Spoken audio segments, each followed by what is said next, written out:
India మీద దాడి చేయాలన్న ఆలోచన వస్తే గర్మే గుస్కే మారింగే అన్నట్టుగా ఇండియా ఈరోజు సమాధానం ఇస్తుంది. మన బాలకృష్ణ డైలాగ్ ఉంటుంది కదా, నీ ఇంటికి వస్తా నీ నట్టింటికి వస్తా అన్నట్టుగా సేమ్ అదే విధంగా మన ఇండియన్ ఆర్మీ పాకిస్తాన్ లోపలికి పోయి మరి వాళ్ళ బేస్ లెవెల్స్ అన్నిటినీ లేపేసింది. సేమ్ ఇప్పుడు మన కోర్టులు కూడా ఈ రూల్నే ఫాలో అవుతున్నాయని చెప్పుకోవచ్చు ఇప్పుడు ఈ ఇన్సిడెంట్ని చూస్తే. అయితే అసలు ముచ్చట ఏంటంటే మనందరికీ ఈ సంఘటన అనే కంటే కూడా దుర్ఘటన అంటే బెస్ట్. ఎందుకంటే 2008లో అహ్మదాబాద్లో జరిగిన బ్లాస్ట్లు ఎంత కల్లోలాన్ని సృష్టించింది, ఎంతమంది ప్రాణాలను బలిగొంది. ఈ రోజుకి కూడా ఎంతమంది హ్యాండిక్యాప్డ్గా వాళ్ళ కుటుంబాలను పోషించలేక ఈ రోజుకి కూడా తిప్పలు పడుతున్నారు. అలాంటి బ్లాస్ట్ను చేసిన మతోన్మాదులు, ఉగ్రవాదులు, ఇలా అనేక మాటలు కూడా వీళ్ళ మీద మనం యూజ్ చేసుకోవచ్చు. 38 మంది ఉగ్రవాదులకు ఇప్పుడు గుజరాత్ హైకోర్టు ఉరిశిక్ష విధించింది.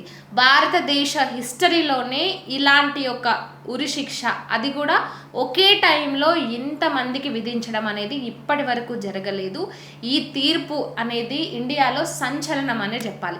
ఇక కొంతమంది సూడో సెక్యులర్గా ఎవరైతే ఈ దేశద్రోహులు ఉంటారో, ఈ టెర్రరిస్టులు ఉంటారో వీళ్ళకు సపోర్ట్ చేసే ఒక బ్యాచ్ ఉంటుంది చూసిండ్రా, ఆ బ్యాచ్ ఏమో మానవ హక్కులను ముందలకేసుకొని వీళ్ళకు సపోర్ట్ చేయడానికి, వీళ్ళను అందులో నుంచి బయటికి నెట్టేయడానికి ఈ మహానుభావులు ఏం చేసిండ్రంటే గుజరాత్ హైకోర్టులో ఈ అహ్మదాబాద్ ఇన్సిడెంట్ ఏదైతే జరిగిందో ఈ 38 మందికి ప్రత్యేక కోర్టు, ముందుగా ఫస్ట్ ఈ ప్రత్యేక కోర్టు వీళ్ళకి ఉరిశిక్ష విధించింది.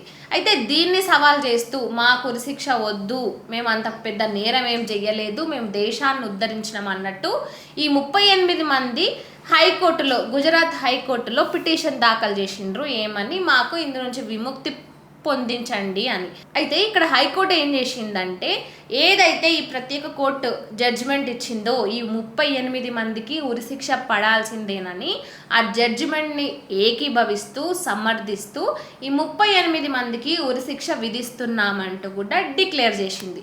ఇంకా దీంతో ఈ మానవ హక్కుల పేర్లతో ఈ కొంతమంది ముసుగేసుకున్న దేశద్రోహులు ఉంటారు చూడండి, వాళ్ళ ఇంకా ఒకటే కింద మీద అయిపోతున్నారు ఈ తీర్పుతోన. అయితే ఇక్కడ 2008లో అక్కడ ఏ ప్రభుత్వం ఉన్నది, అసలు ఏం జరిగింది అనే దాని గురించి ఒకసారి మాట్లాడుకుందాం. 2008 అహ్మదాబాద్లో ఈ ఇన్సిడెంట్ ఏదైతే జరిగిందో అప్పుడు ఈ దుర్మార్గులు వీళ్ళు ఒక్కతోన కాదు, రెండుతోన కాదు, దాదాపుగా 21 చోట్ల 70 నిమిషాల పాటు కూడా బ్లాస్ట్లు చేసిండ్రు. అందులో స్కూల్స్, హాస్పిటల్స్, మార్కెట్స్, ఈ టెర్రరిస్ట్ ఈ దాడుల్లో ఎవరైతే గాయపడినరో వాళ్ళని హాస్పిటల్కి తీసుకెళ్ళాలి, కానీ చివరకు ఆ హాస్పిటల్ల మీద కూడా దాడులు చేసిండ్రు. ఇంత ఘోరమైన ఇలాంటి ఒక బ్లాస్ట్ను చేసిన ఈ 38 మందిని సపోర్ట్ చేస్తూ వీళ్లకు మానవ హక్కుల మీద వీళ్ళని కాపాడాలని ఎంతమంది ప్రయత్నించినా కూడా ఈరోజు హైకోర్టు ఈ కేసుపై ఇచ్చిన తీర్పును చూసిన తర్వాత అసలు ఇది కదా ఇండియా అంటే, దేశం బయటనే కాదు దేశం లోపల కూడా ఇలాంటి వాటిని ఏమాత్రం ఉపేక్షించదు, వీటిపై కఠిన చర్యలు తీసుకుంటారనేది అయితే క్లియర్గా అర్థమవుతుంది. ఇన్ని సంవత్సరాలు ఈ టెర్రరిస్టులను జైల్లో పెట్టి వాళ్ళకు బిర్యానీలు పెట్టి పందులను మేపుతున్నట్టు మేపుతున్న రోజులు ఇప్పుడు ఇండియాలో లేవు. ఇప్పుడు ఇండియా మారింది. భారతదేశంపై దాడి చేయాలనే ఆలోచన వచ్చినా, అలాంటి పనులు చేసినా కూడా ఇంటికి వచ్చి మరీ తంతది, ఇంటి లోపలికి వచ్చిన వాళ్ళని కూడా ఈ విధంగా ఉరిశిక్ష వేస్తుంది అనేది ఈరోజు ఇండియన్ గవర్నమెంట్, ఈ హైకోర్టులు ఇవన్నీ కూడా ఈరోజు ప్రూవ్ చేస్తున్నాయి. 2008లో ఈ ఇన్సిడెంట్ జరిగినప్పుడు ఇప్పటి ప్రధానమంత్రి నరేంద్ర మోడీ అప్పుడు అక్కడ గుజరాత్ సీఎంగా ఉన్నారు. అప్పుడు కేంద్రంలో కాంగ్రెస్ పార్టీ ఉంది. ఇలాంటి దాడులు చేసిన ఈ ఎదవలని, ఈ టెర్రరిస్టులని సపోర్ట్ చేసే విధంగానే, అంటే అప్పటి నుంచి మనం చూసుకుంటూనే ఉన్నాము, ఎప్పుడైతే కేంద్రంలో కాంగ్రెస్ అధికారంలో ఉన్నప్పుడు దాడులు మస్తు జరిగినాయి. ఆ దాడులు జరిగిన తర్వాత కూడా వాళ్ళ మీద ఎంత సీరియస్ యాక్షన్ ఏనాడో తీసుకోలేదు. కేంద్రంలో కాంగ్రెస్ పార్టీ ఉన్నప్పటికీ అక్కడ స్టేట్ లెవెల్లో బీజేపీ పార్టీనే ఉంది. నరేంద్ర మోడీనే అప్పుడు అక్కడ ముఖ్యమంత్రిగా ఉన్నారు. ఆయన పోలీసులకు అన్ని పవర్లు ఇచ్చిండు. మీరేమన్నా చేయండి కానీ ఈ మొత్తం ఈ నెట్వర్క్ ఏదైతే ఉందో, ఈ టెర్రరిస్టుల నెట్వర్క్ ఏదైతే ఉందో అదంతా కూడా మొత్తం బయట పడాలి, వాళ్ళకి శిక్ష పడాలన్నట్టుగా వాళ్ళకి పోలీసులకు అంత ఫ్రీడమ్ ఇచ్చినందుకే అప్పట్లో 19 రోజుల్లోనే వీళ్ళందరినీ మొత్తం ఈ టెర్రరిస్టులు ఎవరైతే ఉంటారో వీళ్ళందరినీ పట్టుకున్నారు. ఈ నెట్వర్క్ని అంతా కూడా గుర్తించిండ్రు. వాళ్ళ దగ్గర ఉన్న డాటా తీసుకున్నారు. దేశం మీద ఇంకెన్ని కుట్రలు చేయాలనుకున్న వాళ్ళ ప్లాన్లు అన్నీ కూడా తెలుసుకున్నారు. కానీ అప్పటికే అహ్మదాబాద్లో జరగాల్సిన నష్టం జరిగినండే.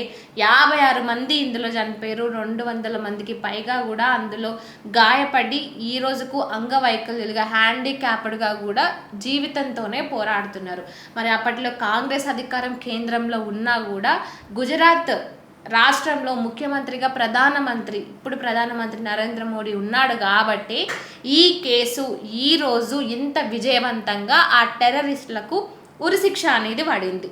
మరి ఆ రోజు అప్పుడే ఆ విధంగా రిజల్ట్ ఉండే కాబట్టి ఇప్పుడు ప్రధానమంత్రిగా నరేంద్ర మోడీ అయిన తర్వాత ముఖ్యంగా దేశ రక్షణ విషయంలో, దేశ భద్రత విషయంలో ఎలాంటి కీలక చర్యలు తీసుకుంటున్నారు, వాళ్ళని అంతమొందించే విధంగా ఎంత ప్రయత్నాలు చేస్తున్నారు. ఎవడైనా సరే దేశం లోపలికి రావాలన్నా, దేశం లోపల ఉన్నోడైనా సరే దేశానికి హాని చేయాలనే ఆలోచన వచ్చినా కూడా పనిష్మెంట్ ఇంత సివియర్గా ఉంటుంది, ఇంత క్రూరంగా ఉంటుంది అని చెప్పే విధంగా ఈరోజు ప్రభుత్వం అదేవిధంగా కోర్టులు కూడా పనిచేస్తున్నాయి. సో ఈ నిర్ణయంతో చాలామంది సంతోషంగా ఉన్నారు. ముఖ్యంగా ఆ కుటుంబ బాధితులు ఎవరైతే ఉన్నారో ఈ రోజుకైనా మాకు న్యాయం జరిగింది, అసలు అన్నం పుణ్యం తెలియని ఎంతోమంది ప్రాణాలు ఆ రోజు పోయినాయి, ఈ రోజుకైనా ఆ కుటుంబాలకు న్యాయం జరిగిందంటూ వాళ్ళు కూడా సంతోషాన్ని వ్యక్తం చేస్తున్నారు. మరి ఈ డెసిషన్ మీకు ఎలా అనిపిస్తుంది? కామెంట్ రూపంలో చెప్పండి.